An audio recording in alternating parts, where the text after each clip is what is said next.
welcome to the deep dive.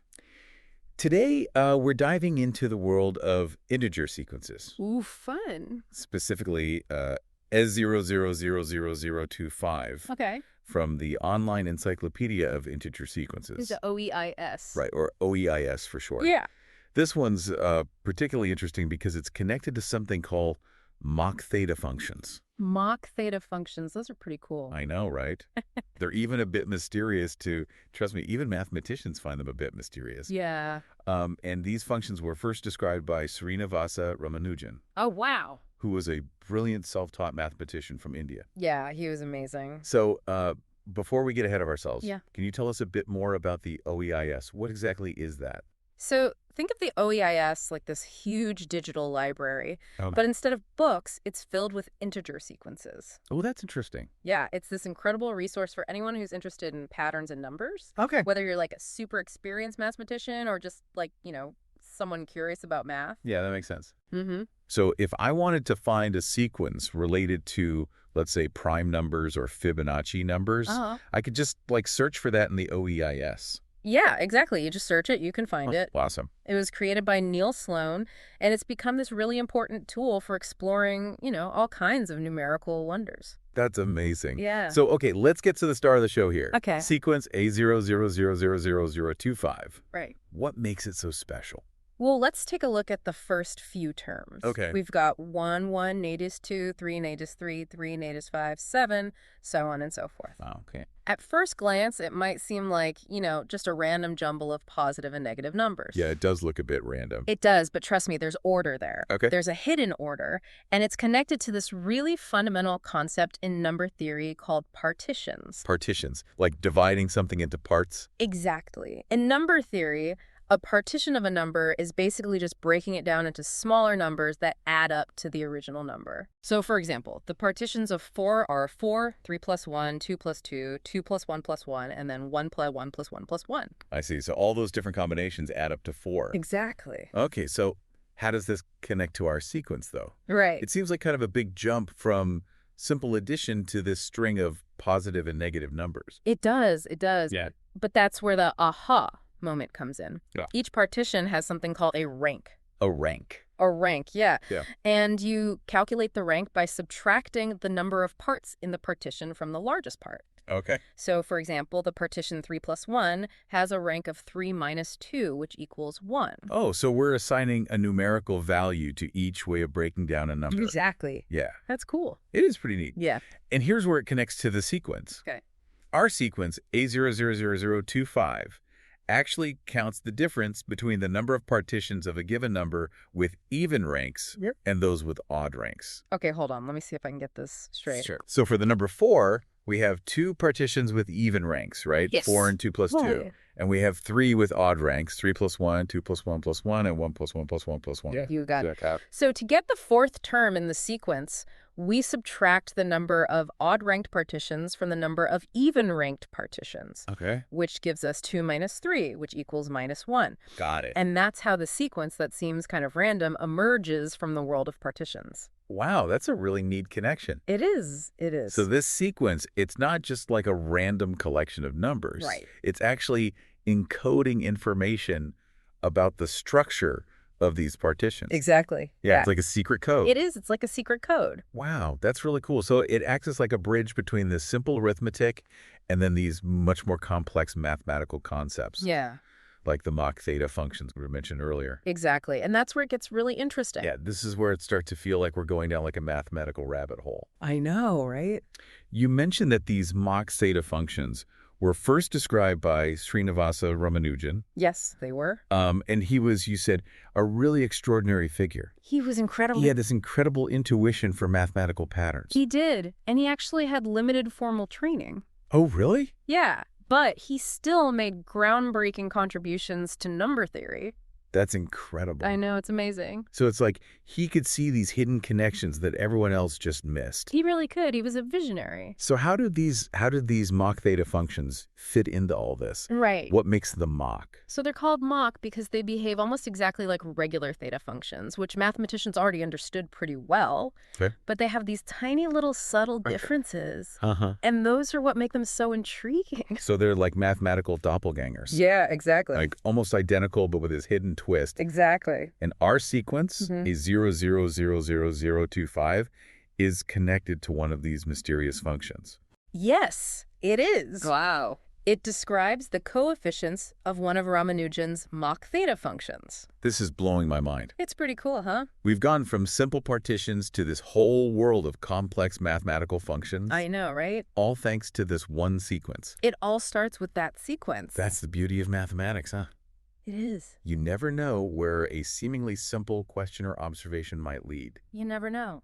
I noticed that the OEIS entry for A000025 mentions things like formulas and generating functions. Yeah. What are those all about?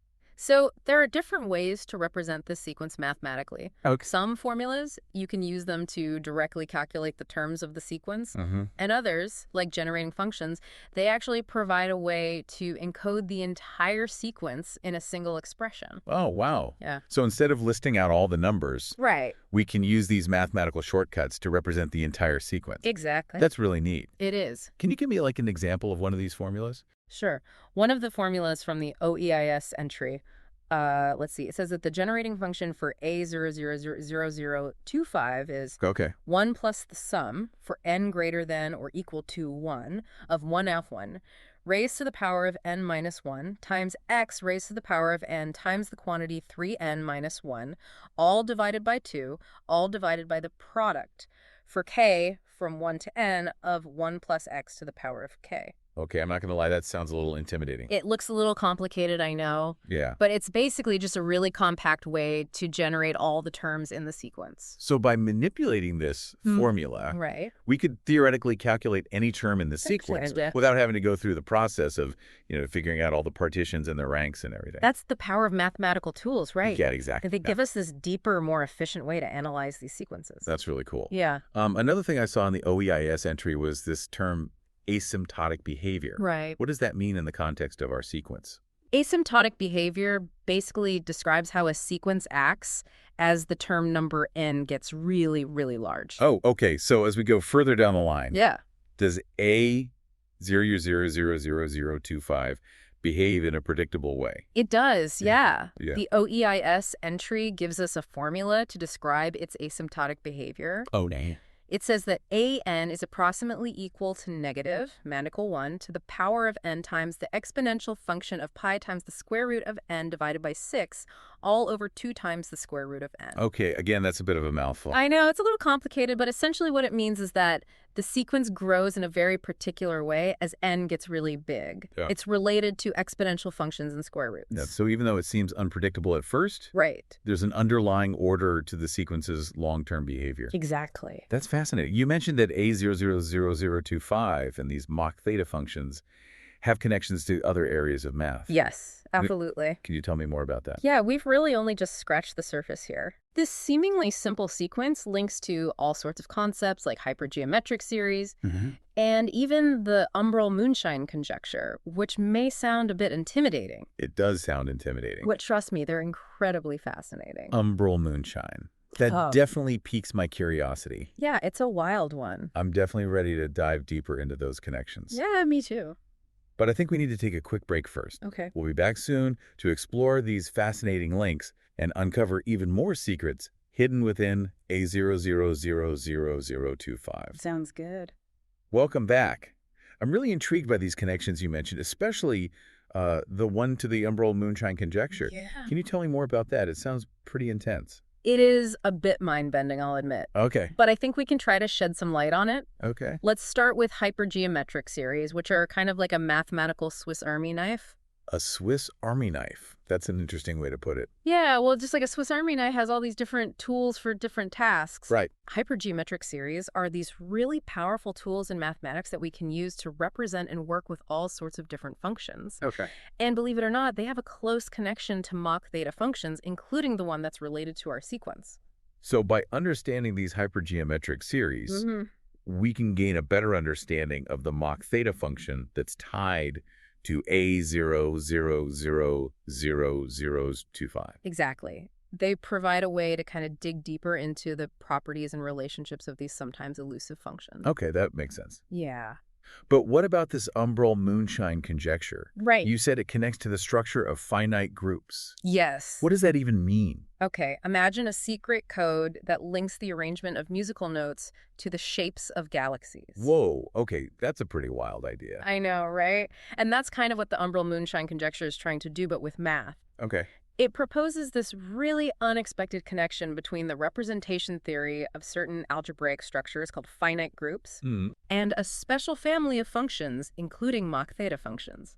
Okay, you've definitely piqued my curiosity, but I have to admit, Yeah. this concept of finite groups, it's a little fuzzy for me. Sure. What kind of groups are we talking about here? Think of symmetries. Okay. Like a square, for example, has certain symmetries. You can rotate it or flip it, and it still looks like a square. Right. Finite groups are mathematical structures that describe those kinds of symmetries. Okay. And what's so fascinating is that the umbral-moonshine conjecture suggests that these groups, which are related to the symmetries of these really high-dimensional objects, are somehow connected to Mach theta functions. Wait, so you're saying that these Mach theta functions, which already seemed pretty abstract, Right? are linked to the symmetries of things beyond our normal three-dimensional world? It seems that way, yeah. That's mind-blowing. I know, it's really incredible. So the conjecture suggests that each Mach theta function corresponds to a specific finite group. Yes. And by studying one, we can learn about the other. Exactly, it's a two-way street. It's like we started with this simple sequence, and now we're peering into the hidden structure of the universe. I know, right? It's amazing what you can uncover just by following the math. This makes me wonder why anyone besides mathematicians should care about these connections. That's a fair question. Yeah. I mean, these concepts, they might seem really abstract and far removed from our everyday lives. Yeah. But they have the potential to impact other fields like physics and computer science. Really? Can you give me an example? Sure. Imagine trying to understand a symphony by analyzing the individual notes played by each instrument. Okay. That's kind of similar to what we're doing with this sequence, but instead of musical notes, we have numbers. I see. And just as understanding the notes helps us appreciate the symphony, understanding these mathematical structures can lead to breakthroughs in other fields. Okay. For example, a deeper understanding of Mach theta functions could contribute to advances in string theory, which is this really ambitious theory that attempts to unify all the fundamental forces of nature. So this is about much more than just numbers on a page. Exactly. It's about unlocking these fundamental secrets of the universe. That's right. It really makes you appreciate how interconnected everything is. It does, yeah. Math might seem dry and abstract to some, but it's truly a key to understanding the deepest mysteries of the cosmos. Absolutely. And who knows what other amazing connections we might find in the future, just by exploring these seemingly esoteric concepts. That's the beauty of it all. There's always more to discover. Welcome back to the Deep Dive. We're about to wrap up our exploration of A00000025. Yeah. But I'm still kind of curious to see what other secrets we can find within this fascinating sequence. I think you'll be interested to hear this. Okay. Even within just these numbers, there are some hidden gems just waiting to be discovered. Okay. Remember those first few terms? Yeah, I do. 1, 1, nibus 2, 3, nibus 3, 3, nibus 5, and then 7. Notice anything interesting about those? Well, besides the obvious alternating signs, Right. I see some repeating values. You do? There are 2 1s, 2 3s, and even 3 3s. Exactly. Those repetitions, those caught my eye too. Yeah. It makes you wonder if they're significant or just a coincidence. So is there a way to tell if those repetitions point to something deeper? You know, unfortunately with number patterns, there isn't always a clear-cut answer. Sometimes repetitions happen just by chance, while other times they hint at some deeper mathematical structure. In the case of A00000025, it's still kind of a mystery. Oh, really? Yeah, whether those repeating values are meaningful or not, it's a puzzle that number theorists could definitely look into further. I love that. Yeah, It's like we're leaving breadcrumbs for future mathematicians to follow. exactly. It makes you realize that math is this constantly evolving field with so much left to discover. There's always more to find. Absolutely. Speaking of discovery, remember those formulas and generating functions we talked about? Yeah. Well, it's possible there are even more formulas out there that could generate A00000002 just waiting to be found. You're absolutely right. So it's like a mathematical treasure hunt. Exactly. I like the sound of that. The OEIS is the perfect place for that kind of exploration. Yeah.